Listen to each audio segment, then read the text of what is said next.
Good evening, good afternoon, and good morning to everyone joining us from different time zones. Thank you for being with us today for the India opportunity, building a global manufacturing base for smart protein processing equipment. I am Aakashraj Bhople, your moderator for today, and I work as Industry Engagement Associate at the Good Food Institute India.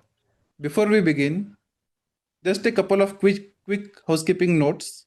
Today's session is being recorded and we will share the recording and additional resources in a follow-up email. Please feel free to send your questions through the Q&A box at any point during the session. After Dr. Sinija's presentation, we will move into a moderated discussion followed by audience Q&A, closing remarks, and then a networking mixer for those who are able to stay on. Today's conversation is based on a joint study by the Good Food Institute India and the National Institute of Food Technology, Entrepreneurship and Management, Tanjavur, titled India as a Global Manufacturing Hub for Smart Protein Processing Equipment. What makes this study especially timely is that it brings attention to a part of the alternative protein ecosystem that often receives less attention than ingredients or brands, but is absolutely central to scale processing equipment. The study looks specifically at India's capabilities across extruders, dryers, and separators and asks what it would take for India to emerge as a globally relevant manufacturing base in this space. It is now my pleasure to welcome Dr. V.R. Sinija, Professor and Head, Department of Food Process Engineering, National Institute of Food Technology, Entrepreneurship and Management, Tanjavur. Dr. Sinija has 20 years of teaching and research experience in food processing. Her work spans research, technology development, incubation, scaling, and entrepreneurship support. She has published extensively, holds multiple patents, has led numerous funded projects, and has played an important role in capacity building through the Food Processing Business Incubation Center. We are delighted to have her here with us today to share insights from this landmark study. Dr. Sinija, thank you once again for joining us, and over to you for the presentation. Thank you, Akash. So let me share the screen. Sure.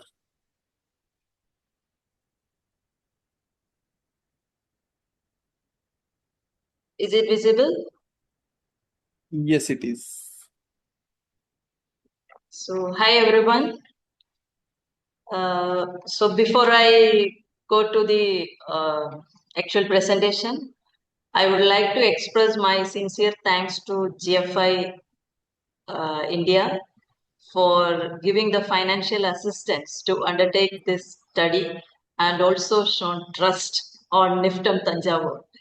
And also I express my gratitude to my institute, NIFTM Tanjavur, director, as well as my colleagues and the project fellows who work together to bring this study to this shape.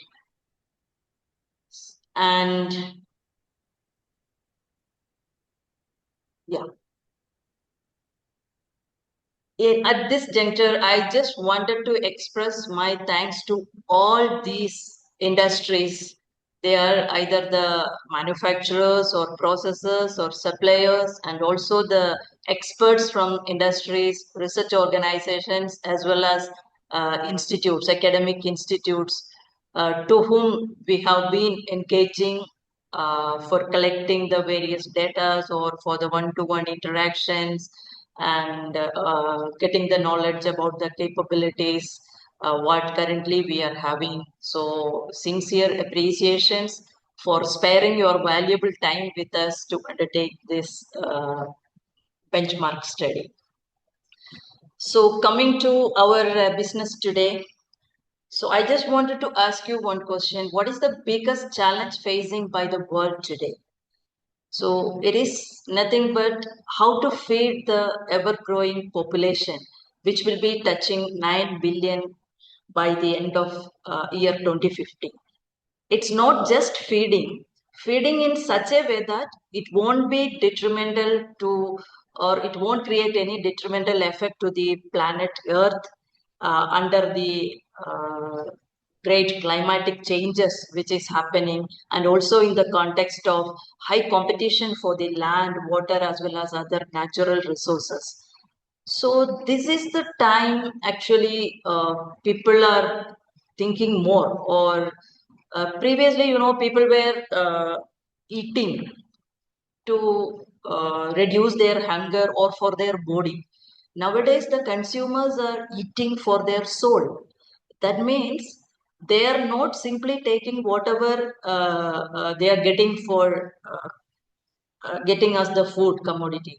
They will think, they are very thoughtful about the food which they are taking, from where it is coming, where it is ethically prepared, or whether any sustainable aspects are involved in that one. All these today's consumers are thinking. So in this scenario, more people are health conscious and they are moving towards veganism. And here comes the importance of our plant-based food products, especially the plant-based proteins, etc. So this study has taken up at the right time, and we all know that the global smart protein market is increasing with a lot of products like plant-based meat, plant-based milk, and plant-based eggs, and a lot of varieties, textured vegetable proteins and all.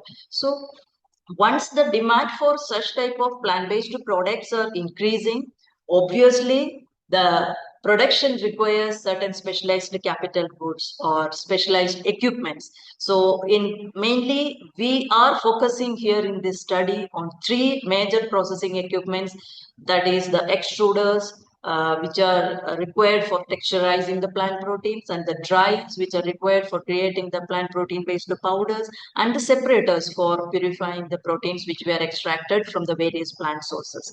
And if you see our position, India's position, we already has a strong process equipment base, and a lot of skilled workforce is available, and lot of raw materials in terms of like maybe stainless steel or that raw material availability is also plenty in our country. But the high import dependence for the various components as well as the high precision equipments, always our people will prefer to go for imported equipments when the precision or the reliability comes into picture. So this is the time we wanted to take up this project, which will very well aligned with our nation's policies like Make in India, Atmanirbhar Bharat and all. So coming to the objectives and the methodology by which how we proceeded for this one. First one is we need to assess the capability of our country, like what are the manufacturing capabilities we currently have, and also what are the gaps or where the opportunities are there to localize this cost effective equipment production in our country, and is there any bottlenecks, or what is the readiness of our people manufacturing, or equipment manufacturers in our country for entering into this plant-based equipment manufacturing sector, and then finally come out with a comprehensive actionable recommendations which can be taken up by the industry as well as government, which will benefit the entire ecosystem of this equipment manufacturing sector in the food processing.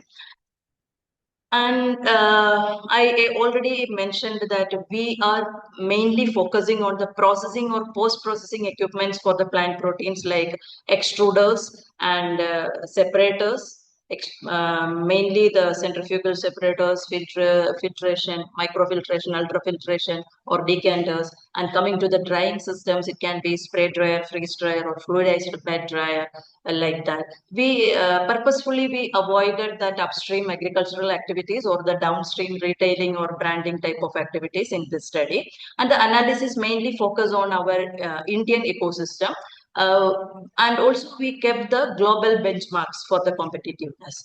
And our approach was, first we have collected the secondary data from various trade statistics, market reports, then policy documents, and also studies by various organizations like Good Food Institute, then import-export data of certain HSN codes which are related to these three equipment categories, and some government publications, and also some academic research publications. So all these secondary data we analyzed, we reviewed, and then again we reinforced whatever the insights we got out of the secondary data.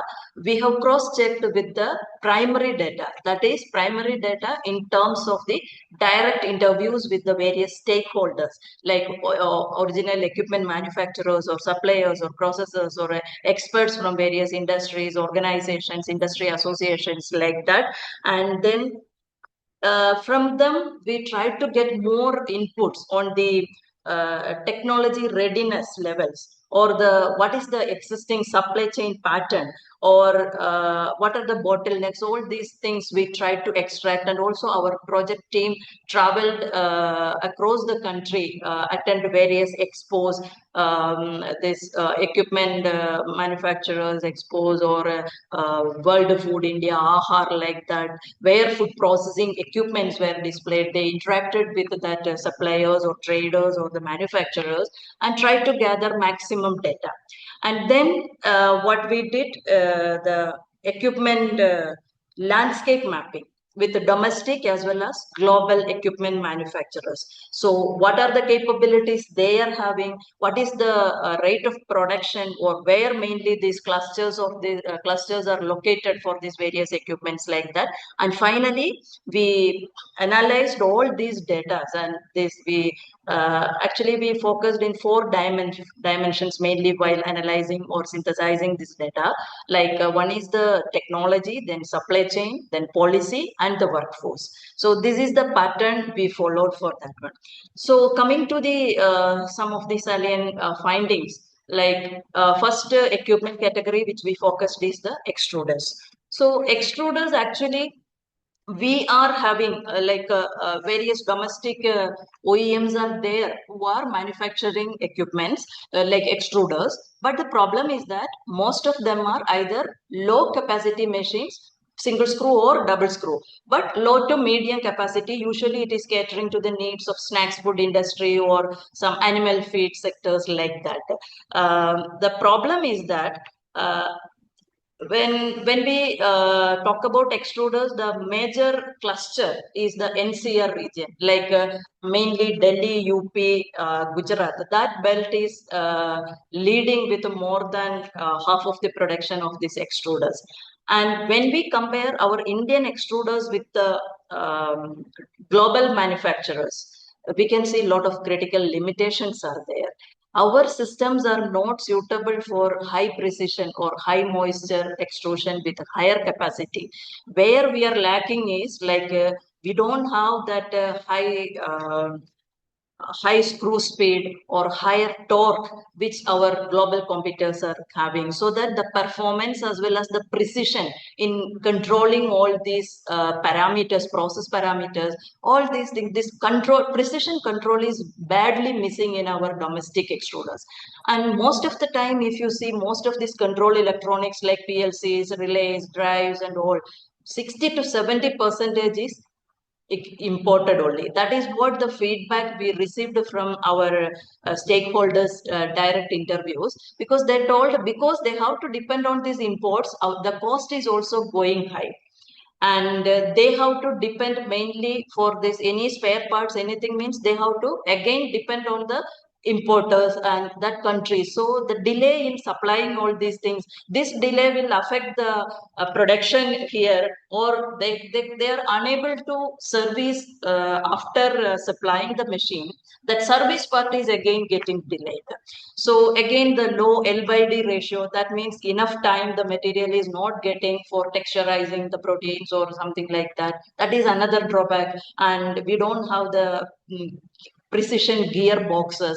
The backlash is more for our domestic extruders. And the worst thing is like the hygienic design, because we are having our welded joints extra in the barrel and that screws and all, no? So most of the materials may stick to this thing, so it will create again the contamination. So which the global manufacturers are clearly, they are avoiding such things with the seamless welds and very hygienic design, so that the customers will be preferring more on these imported extruders rather than the domestic ones. And if you see the dryer capabilities, we are are having a well-established base for the dryers, especially the spray dryers and fluidized bed dryers, etc. Mainly, they were catering to the pharma industries or dairy industry or even the spice processing industries also. Here also the same thing. Like we are having very good spray dryer manufacturers, but only thing is that their capacity is very limited and the cost is also like affordable, like some maybe some 3 to 15 lakhs only within that it is coming. But most of them are like they are. I told already they are for meant for the other industry, so repurposed for this plant-based protein applications like that. So in that itself, we are having the limitations. Like for example, freeze dryers means we don't have the large capacity freeze dryers, and our freeze that especially the compressor part or the refrigeration part, there we are lagging very much. Most if you see any of the freeze dryers in the industrial scale freeze dryers, you can see that all of them are imported from either Germany, US, or Italy. Why? Because we don't have that compressor capacity. Our most of our domestic systems are having minus 40 to minus 55 degrees Celsius, that compressor temperature only. But the thing is that abroad we are having, or the global manufacturers having up to minus 80 degrees Celsius. And also the another major lacuna here is the explosion control. The global dryers are having this explosion control system where our local machines are not having that one.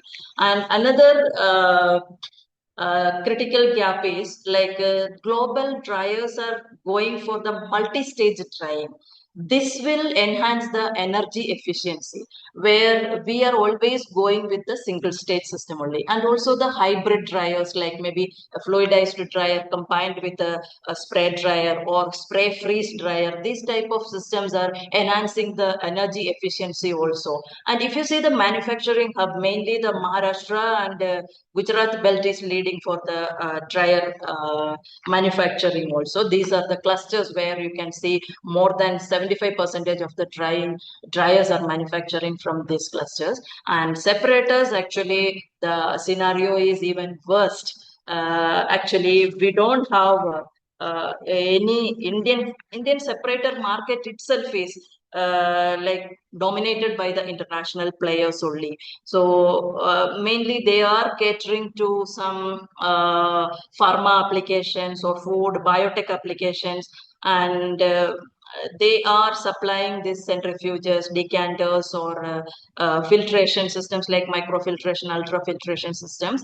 And our domestic presence means very limited firms, they are manufacturing decanter, centrifuger, or filter presses. But the thing is that that is mainly for the water treatment or effluent treatment or in dairy processing like that. So the filter mechanism always, when we go for this plant protein based separation, no, plant protein separations, what will happen? Fouling is happening because the filter is not meant for these plant proteins. So that is another lacuna. So very low pressure applications. And another important thing is that not even a single manufacturer is there for this membrane manufacture. Like we don't have all the membranes, ultrafiltration or microfiltration membranes, we are importing only. So we are having the capability to make that, maybe the frames, housings, all those things, assembling the things, no, but the major components we are depending on them only. And even those centrifuges, I told some centrifuges or decanters we are manufacturing, but there also some performance limitations are there, because our centrifuges, it's rotational speed or the 2000 to 3000 G only. Like whereas if you see the domestic global level, they are going up to 10,000 G. And the centrifuge bowls, that high precision bowls and high speed motors, all these things we are importing from the global manufacturers only. So, sorry. So where is the global opportunity? And if you say, like, we have seen the rising income of the if we talk about the Indian scenario, an average Indian citizen's income is getting doubled. So when the income is more, they will be more health conscious, and they are ready to pay for that healthy products or healthy alternatives. They don't worry about the price of that one. So plant-based products are also boosting here. And if you see the India smart protein market itself, some studies predicted that it will reach some multi-billion US dollars by the year 2030. That means there is a strong need for the equipments also. So in the processing sector alone, if you see, US dollar 8 billion we reached already in the last year 24-25. This is all. This is out of the 16% of the total agri export. So in that, half of the percentage is from the plant-based processed foods only. Okay, and the government also taking it as a national policy. Like they are also coming up with a lot of schemes like Make in India, mega food parks, and some common infrastructural facilities to modernize this agri value chains and stimulating the capital goods manufacturing sector. But still there are trade gaps, like if we see that average growth rate, even though the export is high compared to the import, but in terms of values, import always dominates. And if we see our import sources, like previously in the actually we have done surveyed from 2004 to 2024, and our study showed that the main sources for these imports was initially US, Germany, UK, and Italy. But the recent trend for the last few years, China is emerging as the major source for all these imports. So I will show just a graph to see this one. You can see here how initially this USA and Germany, this red and yellow, this shows the USA and Germany contributions. So in 2004, it was more than 20 or 25%, and how it is decreasing and reaching some 15.5 for the USA, and Germany, it is dropping to some 13.9. And UK, you can see here, UK is this yellow with the triangles. This is dropping down to even less than 5%. Whereas China, you see, it is increasing from less than 5 to almost more than 30% now. Okay, so if you just take one case like a dryers, this imported dryers, particularly from China, it often enters the market with a strong price advantage compared to this USA or Germany, and this is supported by the domestic subsidies in the country of origin. The absence of equivalent support mechanisms in India reduces the competitiveness of these local equipment manufacturers. So a structured subsidy or incentive scheme for the Indian manufacturers is required to improve the affordability and the scale of production.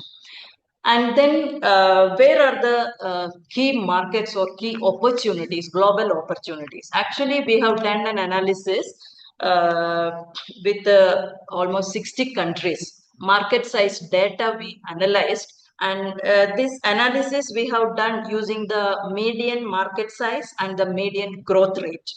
Okay, and then we kept this threshold as median growth rate and the median market size, and then we categorized these regions into 4 categories mainly. One is the priority targets, where you can see the high volume as well as the high growth for this sector, and the other one is the future potential markets, where mid volume and mid growth is high growth is there. Then 2 more categories are there. One is the matured market. That means they have high value, but the growth rate is low. And then the last one is the watch list. Watch list means low value as well as low growth rate. So our primary focus is on the high growth markets. That means this priority targets and the future potential market. So now this new trade agreements with the UK, USA, and European Union, they're opening a large markets. but lot of stringent quality standards are there. So India's machinery exporters are struggling to meet out these standards. So always it is very difficult to catch up with those markets. So our opportunity first is concentrate on the developing economies. So emerging markets like Asia, Africa, they require like this much stringent standards may not be applicable to these developing countries, but they may go for some cost performance ratio also. So that case we can little bit go for the lower precision requirements, but India's cost performance ratio will value by them. So with the right policies, India could expand their export of these equipments to the middle tier food processing equipments to these regions, like especially these developing countries regions. And later on, once we became established in the global market, once we enter into there through these developing economies, and people will get faith or trust in our machineries, reliability on our equipments, then we can move to, or we can concentrate on the high precision or high tech equipments catering towards their developed countries. So if you see that share of global export market for these three categories of machineries, you can see mainly here same trend is here, Italy, Germany, and China. So mainly for the extruders, these are there. Again, same thing. China is emerging for the dryers as well as for the separators also. If you see our Indian share for the extruders is hardly 4%, and for the dryers it is 3%, and for separators it is still below, like 1.5 percentage, bit less than 1.5 percentage only. So there is a need, or this is the high time we need to intervene, and we have to come up like other developing countries. Now, we have also done some technical benchmarking. I already mentioned the approach we have adopted, like compared to global manufacturers, where we are lagging. That benchmarking has been done. And for extruders, as I mentioned, the specification wise, like specific torque, screw speed, and L by D ratio. So Indian extruders are having low values for this one, which is limiting actually the capacity of our extruders handling this viscous as well as high moisture mixes. And this low L by D ratio is affecting the texture, because very less time it is getting to be there inside the barrel. So this is affecting the texture of the products, whereas the global standards for high moisture textured proteins, it is exceeding the Indian capabilities. And if you see the right hand side, you can see that what is the torque. Like our Indian equipments are having less than 10 Newton meter per centimeter square, whereas the global manufacturers are having 11 to 18. And the speed, screw speed, if you see, it is 1200 for us, and for them it is 1800, like that. It's going above that one. Okay. So, and if you see the innovations in India regarding, or the design aspects of going for these high precision equipments, we are lagging in that one. What we are doing, we are not going for our own designs, but we are trying to adapt the imported designs rather than creating our own new designs. And if you see the patent landscape also, in the coming slides it is coming, very few patents are filed for the extruder technologies, that is the equipment manufacturing. That means very limited R&D is taking place in our country in this sector. And if you come across the dryers also, the same thing already we discussed, the capacity matters, and also the parts like compressors and vacuum pumps, all these parts, it is then if you see the patenting as well as the innovation R&D aspects here, we are not at all focusing on the multi-effect dryers like what the global competitors are doing, which will even save the energy also, like recirculating type of dryers and all. We are not at all focusing on that area. Here, right and hand side, you can see the utility patents as well as the design patents filed by the countries like USA and China, and where we are standing. This shows that there is a huge vacuum in the R&D aspects when we consider the equipment manufacturing in our country, especially when we are talking about these extruders, separators, as well as the freeze dryers and the multi-stage dryers. And separators, already I told, we are very, very weak. And one thing we found that maybe the through the interviews and all, these people that experts suggested, like there is a very weak support for patenting and commercialization of our homegrown, like our own domestic innovations. That is why they are failing to come out from the lab to the market. So there should be a system, or there is a high need for the dedicated IP funding and commercialization mechanism, which can facilitate the maybe the R&D organizations or even the industry R&D segment. They can focus on creating or inventing our own designs for these precision equipments. So this is the import dependent core components. For if we compare these three segments alone, you can see like what are the major components where we are depending among these three itself.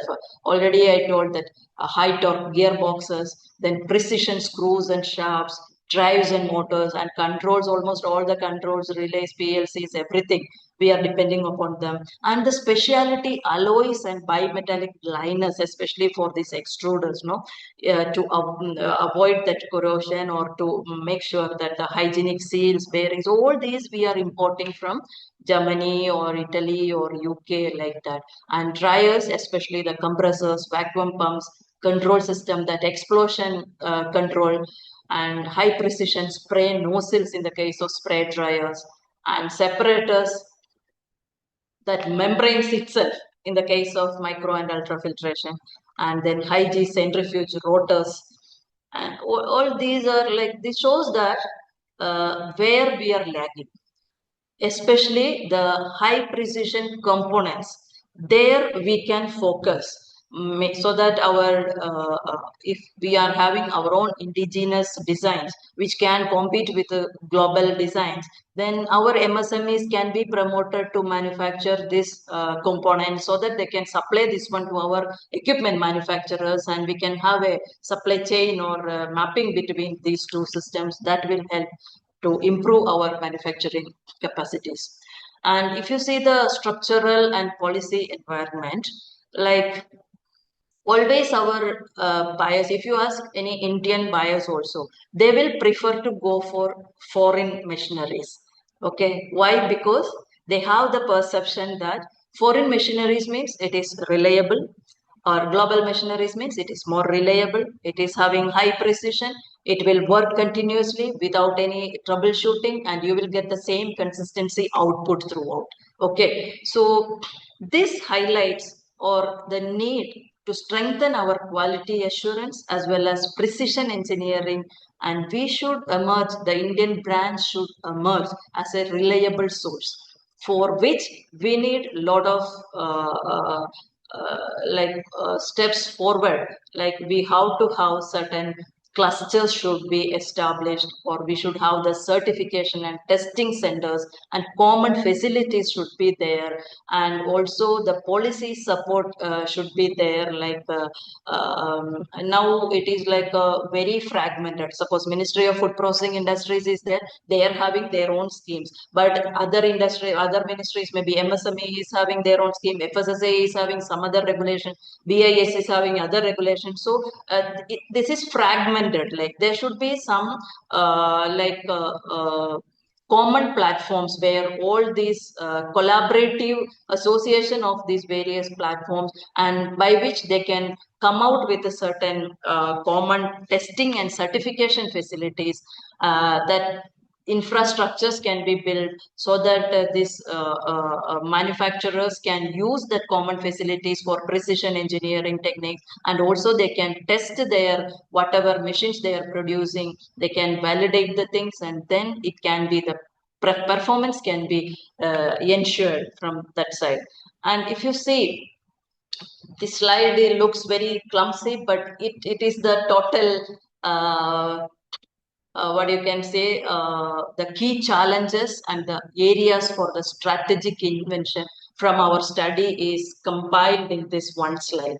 So if you see here, the policy and the coordination gaps, I told like different people are there, it is fragmented, so there is no interministerial coordination. So there should be some coordination, and some national mission on food processing equipment can be uh, formulated, and there we can offer some upfront subsidies, or it can be some SGST reimbursement, but always the subsidies are better than the reimbursement. And R&D innovations and constraints, if you we already seen what are the constraints we are having. So if you see nowadays in our system, there is not a single project sanctioned for the machinery development. Okay, so that means the prototyping or moving towards that higher TRL levels, it is neglected totally. So we should have some schemes to prioritize this general infrastructure. And also there is a need for dedicated innovation hubs for, especially for the food grade machinery manufacturing, common facilities as well as the common validation labs. And then most of these MSMEs, they told they are not aware about the subsidy schemes or this where they can get the capital investments facilities, all those things. Even though governments are having certain schemes, but most of them are unaware of these schemes, or they are unable to get that subsidy schemes or some grants from the governments. That financial lack or financing difficulties or some procurement hurdles are also there. And then another thing is the this we already discussed, the lack of national testing labs as well as the certification facilities. Always for this high precision equipments, if we wanted to export to the developed countries, they are having very stringent standards which we are unable to meet out because of this unavailability of these testing labs or the certification centers. And then we also need to upgrade the skills of our existing technicians or engineers to meet out with the changing demands of the today's world. And we have to go for certain hygienic engineering skills, specialized skills for this hygienic designs and quality control. And now AI is also coming up, so mechatronics and proper control systems, all these can boost our manufacturing sector. So our recommendations are, we have to boost our manufacturing ecosystem by implementing all these common precision manufacturing facilities, validation labs, and also a common platform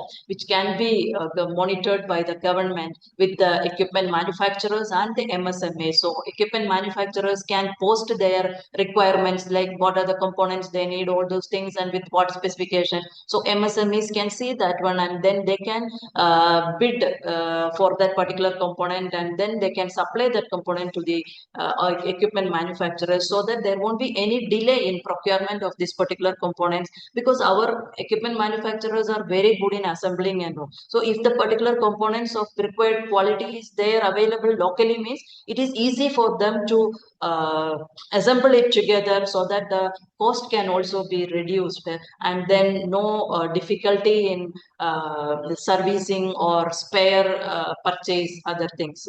And also we can have a food machinery industry association which can set certain standards and share the best practices, so across the country everybody can follow the same thing. So there should be a uniform pattern in our country. So another, sorry. Then another recommendation is accelerate our technology upgradation for creating the advanced food machinery innovation clusters.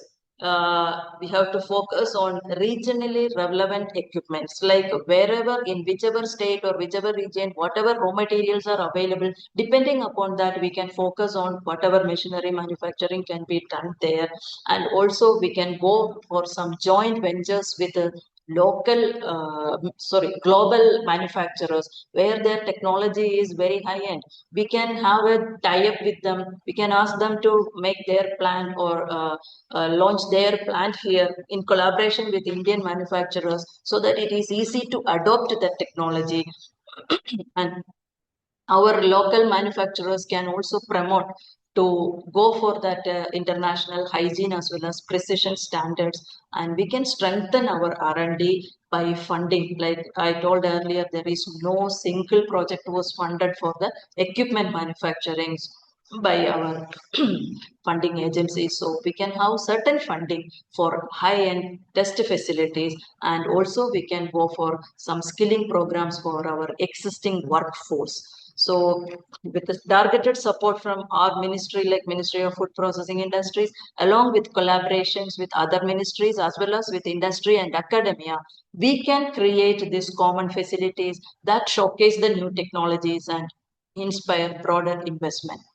Then coming to the policy and certification and targeted incentive programs for smart protein equipment manufacturing, similar to the one which is available already for the semiconductor schemes.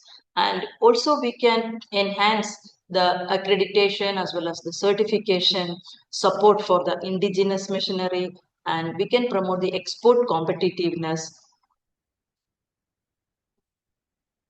So we already have seen that we are having the strong basic engineering capability and the cost competitiveness. However, the complete effect, however, to compete with the global market, there is a very clear need for the precision manufacturing. So increase adoption of advanced automation and process controls, and which can ensure the consistent adherence to international quality, then validation and documentation standards. So the conclusion which we have drawn from this study is that already we are having the capability, or almost 150 to 200 original equipment manufacturers are already there in our country who are manufacturing the machineries. So uh, real challenge is building trust from the customers. So the way forward lies in demonstrating the reliability through real world reference deployments, improving our validation systems, and strengthening the after sales support also.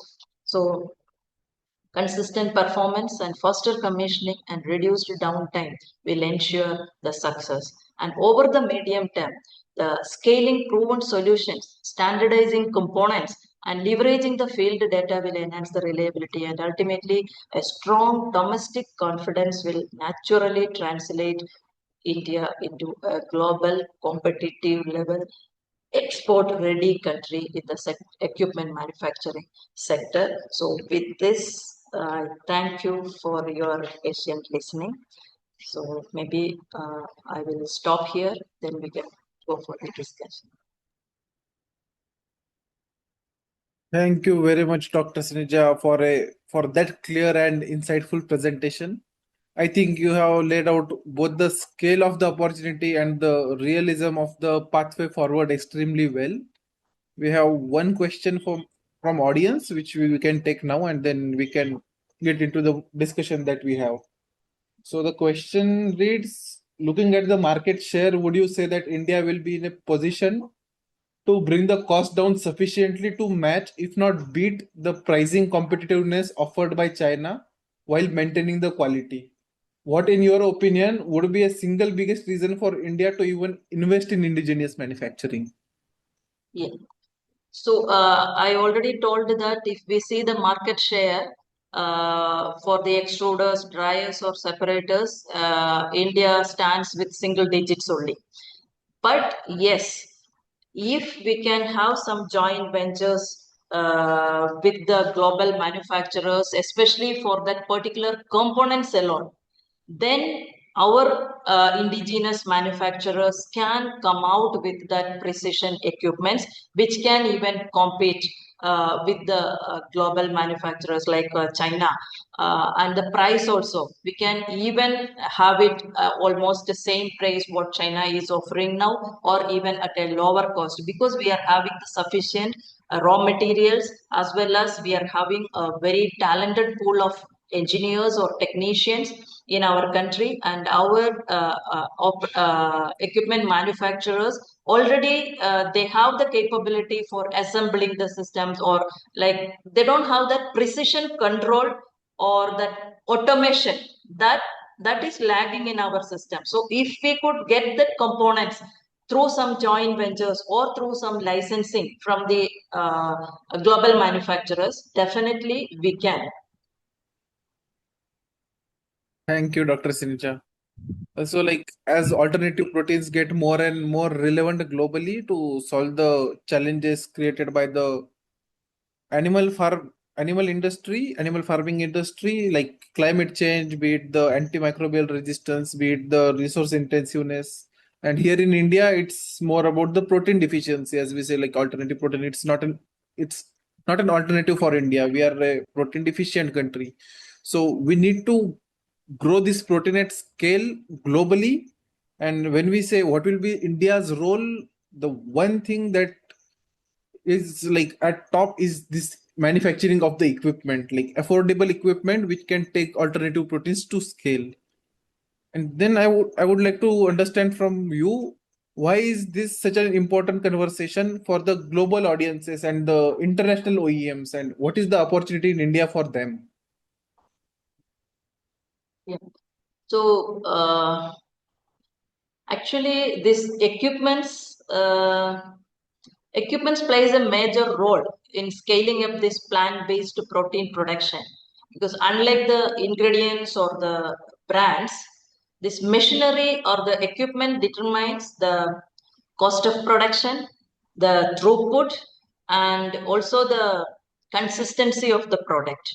Okay, so with global demand for this alternate protein based products are enhancing, or it is boosting at a very faster rate. The availability of these high-end performance machines, especially the extruders, dryers, separators, they are very critical, because if the equipment is inefficient or it is costly, or if the producers cannot means compete on price or the volume, then what will happen? It will delay the production, or it will finally what do you call that expansion of any existing plants is not possible if the delay is there in the particular component or the machinery, and finally it will slow down that category growth also. And for the global audience, this conversation matters because you see Asia or Europe or North America or wherever, uh, uh, this equipment, if the equipment is not reliable, or if it is not meeting out the volume and the quality targets, then it doesn't matter whether it is in India or whether it is in Asia or Africa or wherever it is. So this conversation matters for them also, because India's ability to contribute to this global supply of machines is also significant, I think, because all the countries cannot, like developing countries cannot afford that high cost machineries from Italy or Germany or USA, like that, no? So other countries, for global audience also this matters, I think. True, and it's clearly a large domestic market as well. India is a huge domestic market. We have a huge population, and food processing itself is getting very, very popular. People want to process more, people want to add more value. At the same time, our study suggests that India also has potential to become a cost competitive manufacturing destination. So, How do you look at this proposition? Like our country, actually, two things are there. We are not only the one of the largest market, but one of the growing market also. And we are a competitive manufacturing base for this type of machineries. So in our study itself, we highlighted that nearly 150 to 200 domestic manufacturers are there. And as I mentioned earlier, a very big pool of talented skills like engineers or technicians. And then the labor availability in our country. And another thing is the lower manufacturing cost and raw material availability, like maybe the stainless steel or other metals, and also the existing clusters, supply clusters. They all positions this low domestic manufacturers, uh, like they can offer it at a very competitive price. Okay, so what we can say, global equipment companies should see India not only as a market to sell their products, but also as a cost-effective production platform. So, with a proper partnership and maybe technology transfer, this India's competitive cost and the scaling potential can be a strategic advantage for the global manufacturers also. Thank you so much, Dr. Sinija. And I think that explains the opportunity for the global manufacturers who can use India as a manufacturing destination for their equipment. I want to like bring it closer to home and like how the situation is in India as of now. What would you say like India already has today and that makes this opportunity real? What are those core strengths in India, be it on the like policy level, be it on the resources level, on the talent level, which can't be ignored? Okay. The strengths, if you say, like uh, one is that robust industrial foundation, and then another one is I told for extruders maybe the NCR clusters, or for dryers means Maharashtra, Gujarat, that cluster, like that. No, we are having some already some equipment manufacturing clusters are there, and then that skilled pool of workforce.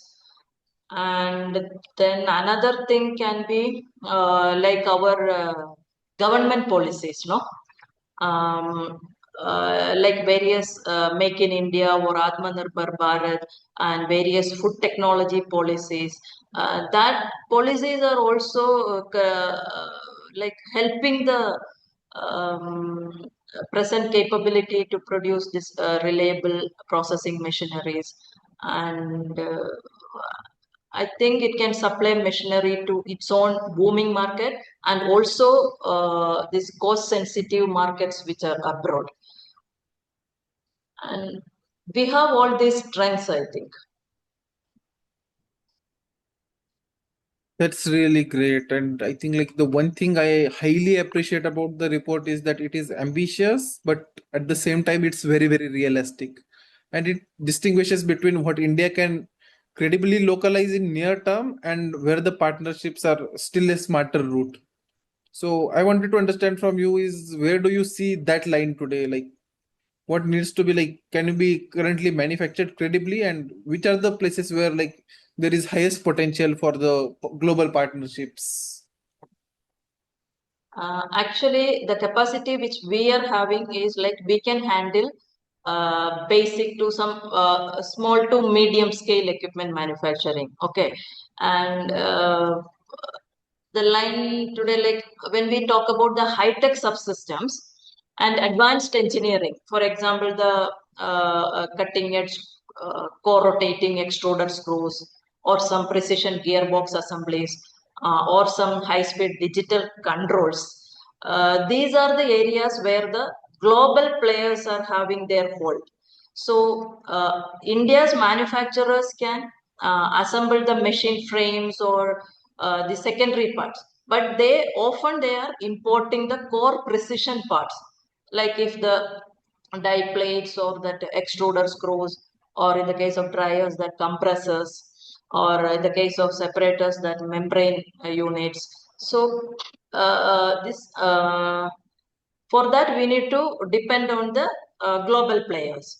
So therefore, the global players have the opportunities to partner on these subsystems, like that joint ventures to localize the advanced components, and or even licensing their technology to Indian firms, or they can but now also they are the suppliers of these components only.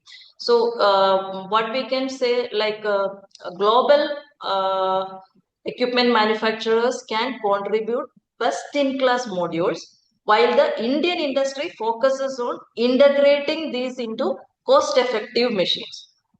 So as the time passes, some of these subcomponents, uh, this can be like in a phased manner we can move, like some of these components through joint ventures initially we can go for, then later on we can, for some other components we can have this technology licensing, and then slowly we can assemble the things, and this way we can climb the value chain steadily, but at a stretch it is not possible, but slowly in phased manner we can either adopt these technologies, or we can even go for our own designs also, if joint ventures wherever it is not possible, if some R&D support or something incentives is there from the government side, then we can go for our own technologies also.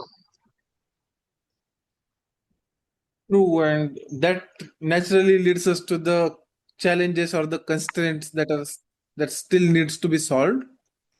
So, where are the real bottlenecks still concentrated? Like, is it the automation and controls? Is it the design parts, like hygienic design? Is it the precision, or is it like testing and validation? Which are the like highly pressing challenges which maybe like a government or a like group of industries, like consortium of industries, need to work on, focus on to like realize this opportunity? Yeah, whatever you mentioned now, all these are actually the bottlenecks. Okay, if we prioritize, it will vary depending upon which machine we are focusing. Okay, but one thing is there, that advanced controls and automation, that is very much lagging. Like that PLCs or sensors or relays, all these things is lagging in our system.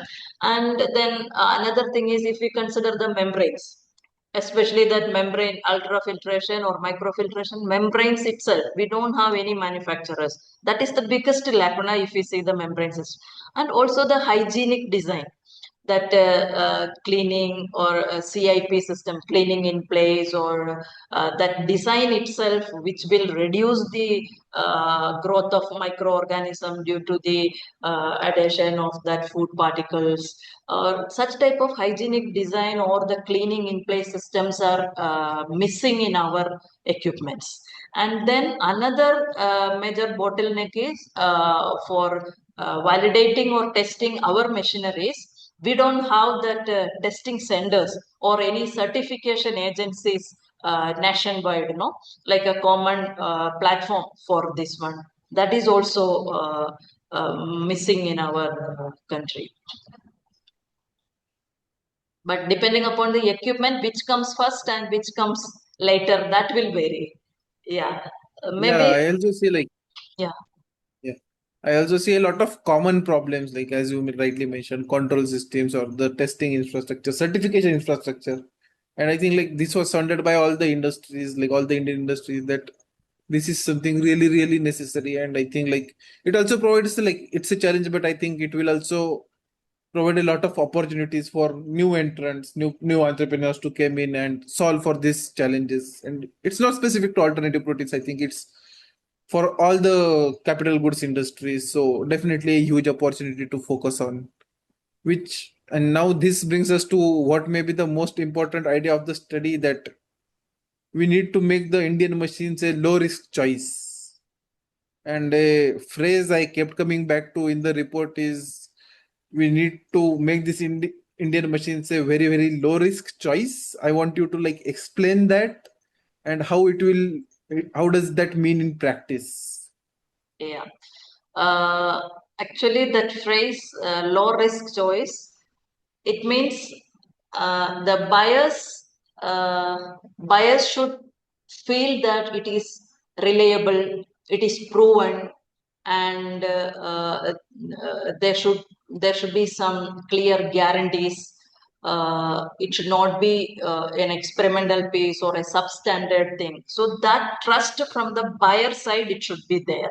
That is what we mean by that low risk choice. So for that, what we need to do is um, like from the untested claims or without any certification or validation, if we are selling our machineries, then only this problem will come. As I mentioned during my presentation, like always people will see the imported machineries like they will have a reliability, whatever that expected outcome, it will deliver throughout. If you operate 24/7 also, that same consistency output you will get. That belief is there for the imported machineries, which is lagging in Indian machineries or the domestic machineries. So we have to make that trust or that reliability from the buyer's side. For that, we should have some reference deployments or some proofs in front of them, no?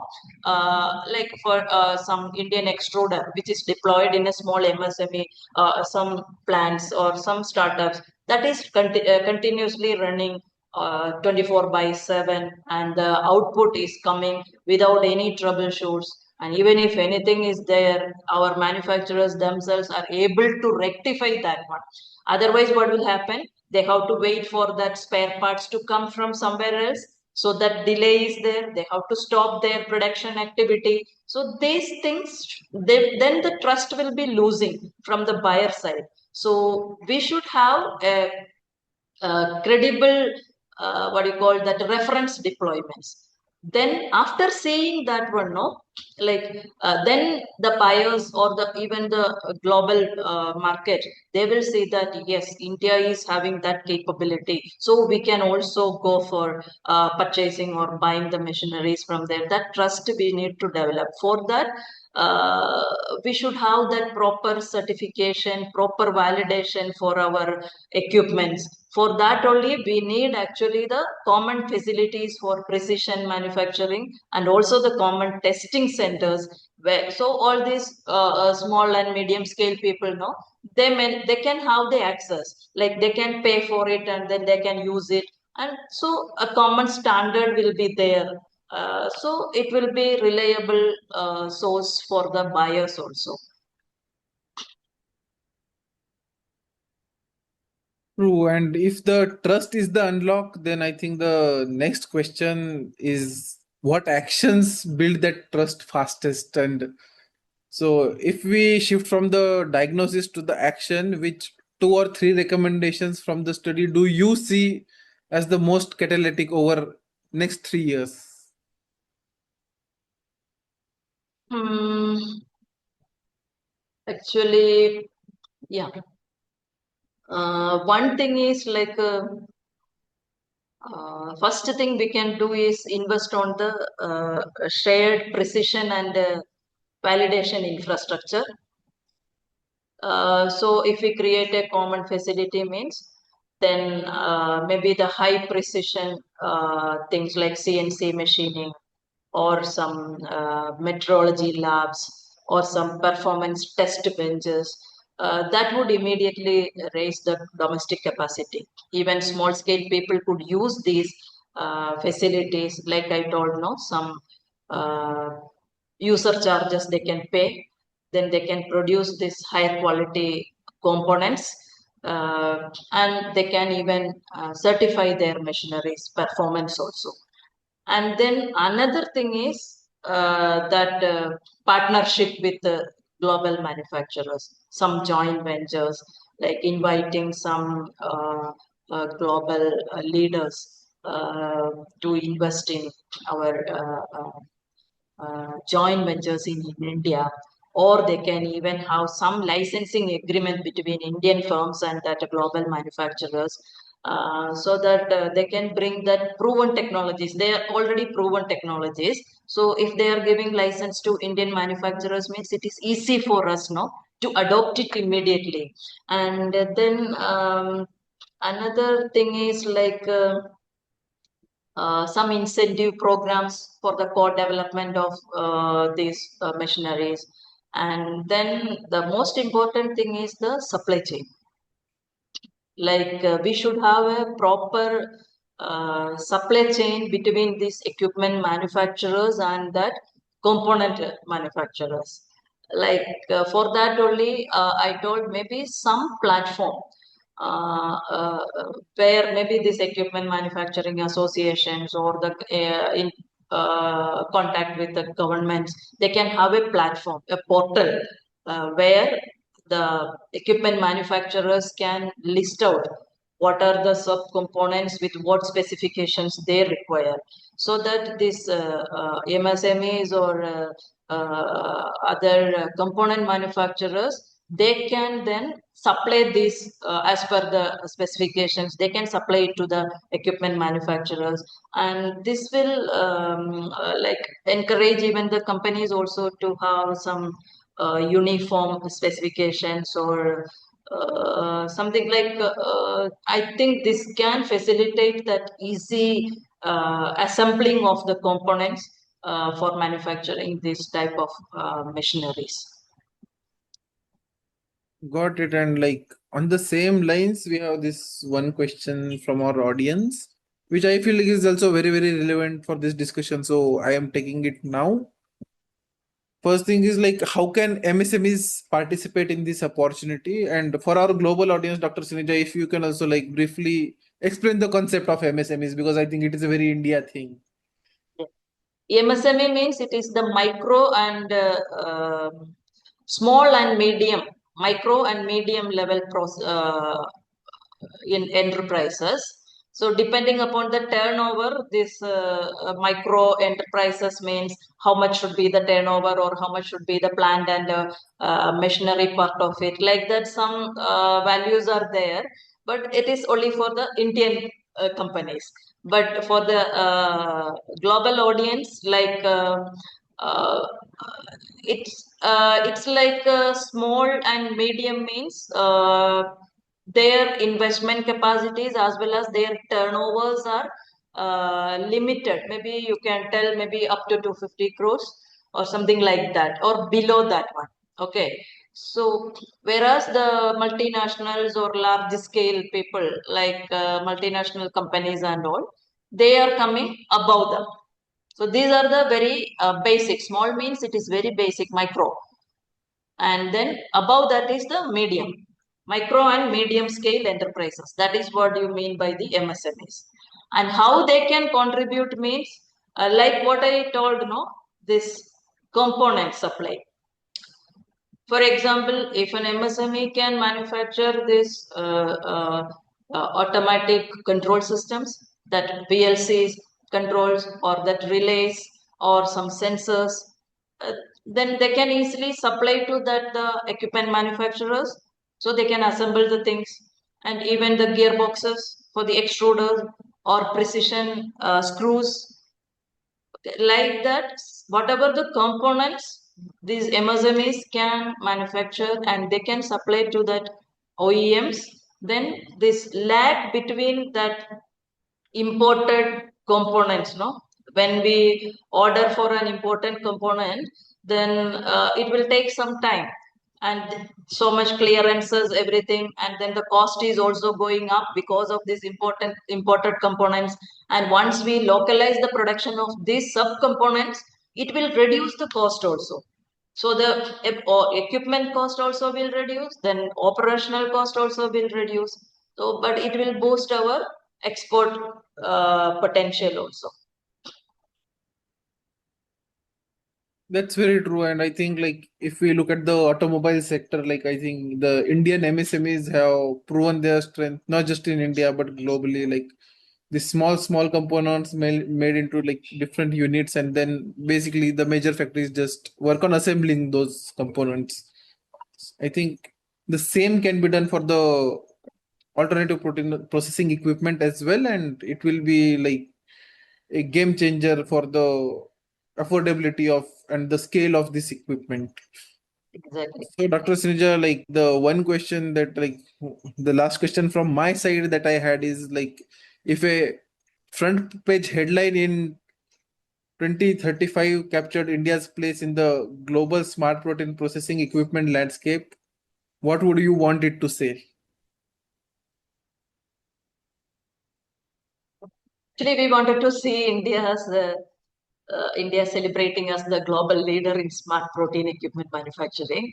So, in that angle, if we see the title line can be um, India emerges as global hub for smart protein processing equipment. Made in India machinery uh, powers the plant-based revolution worldwide. Something like that. Because, That's yeah, yeah, uh, Indian machines can become the world class and it can be widely adopted also. Maybe in 2035, maybe the Indian innovation and our manufacturing capabilities could be able to deliver this low risk choice and high tech equipments that drives our plant based food industry. We will hope for that one and we can work together for that and we will dream for it. Okay, once you dream, then only it and will we will happen. make No? it happen eventually. Yeah, yes. That's a very feeling note, Dr. Sinija, and I think like with that I would like to end this part of our discussion and then head to the audience Q&A section, and a reminder for everyone to like keep sending your questions in the Q&A box as I take them. So Dr. Sinja, I have this one question. Like you have laid down multiple starting points for us to set the ball rolling for building our local manufacturing capabilities. Who needs to make the first move, in your opinion? The market or the government, or is it someone else?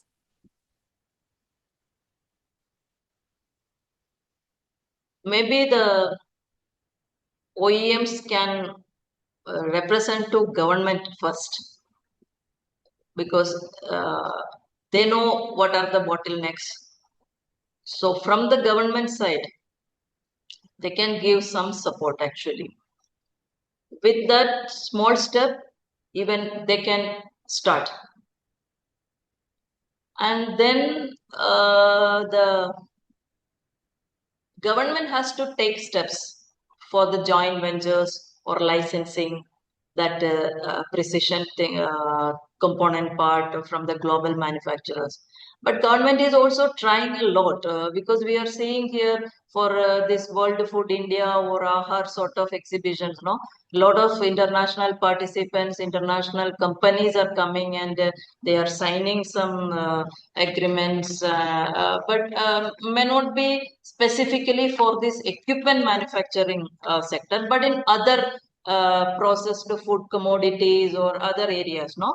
So the even we can bring this to the notice of this policy decision makers and maybe either BIS or FSSAI can take a note of that a single standard and testing facilities nearby these clusters, no, that will do because we are having almost all these equipment clusters like a very focused areas, NCR region or Maharashtra or Gujarat, like that. So at least in that areas, if they can establish these testing facilities and certification for our nation, one certification should be there for these equipments, no, like that. Some steps from the government side also should be initiated.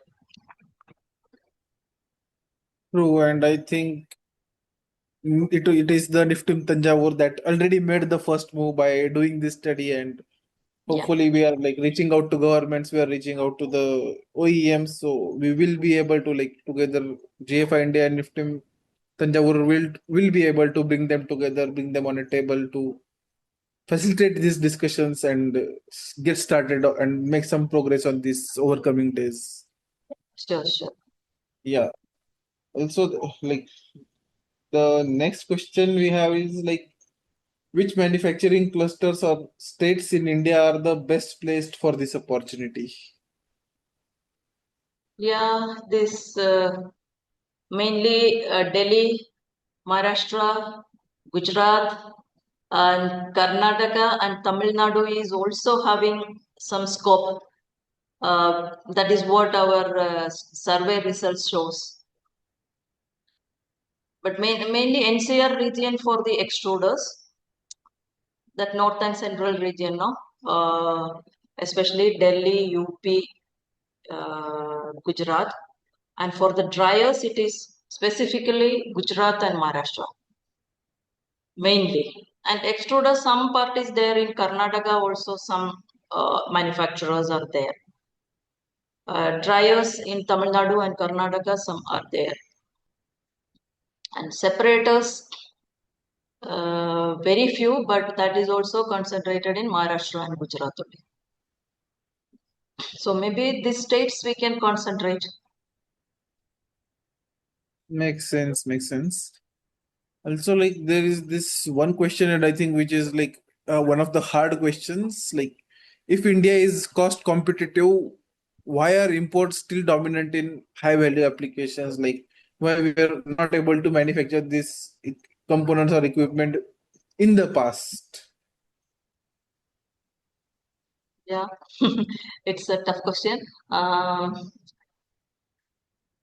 Maybe um, though we are having our talented pool of engineers or technicians, uh, since our country is not having a stringent standards which we need to follow, or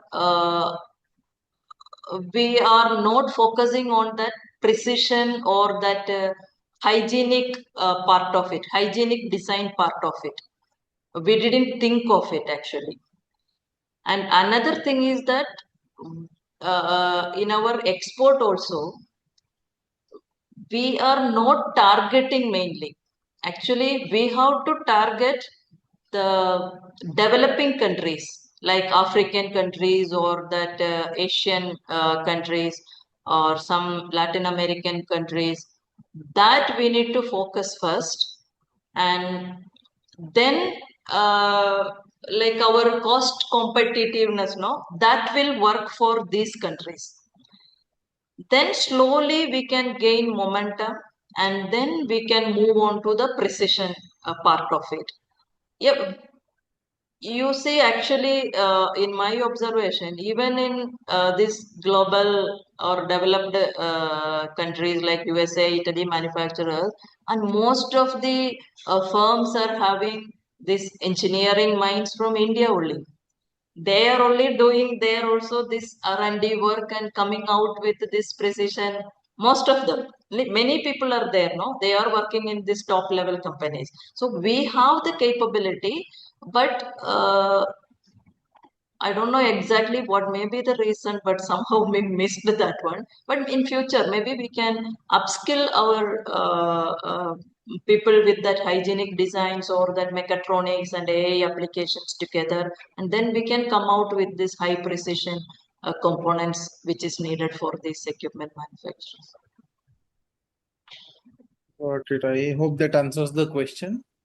Also, Dr. Siraj, there is this one question which is like, as in the presentation and in the report, we mentioned the coordination gap between government bodies like be it FSCI, BIS, be it MOFP, be it Ministry of Heavy Industry, be it Ministry of MSMEs.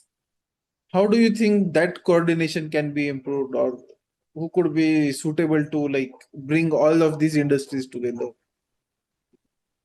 I think Ministry of Food Processing India can take the lead in this.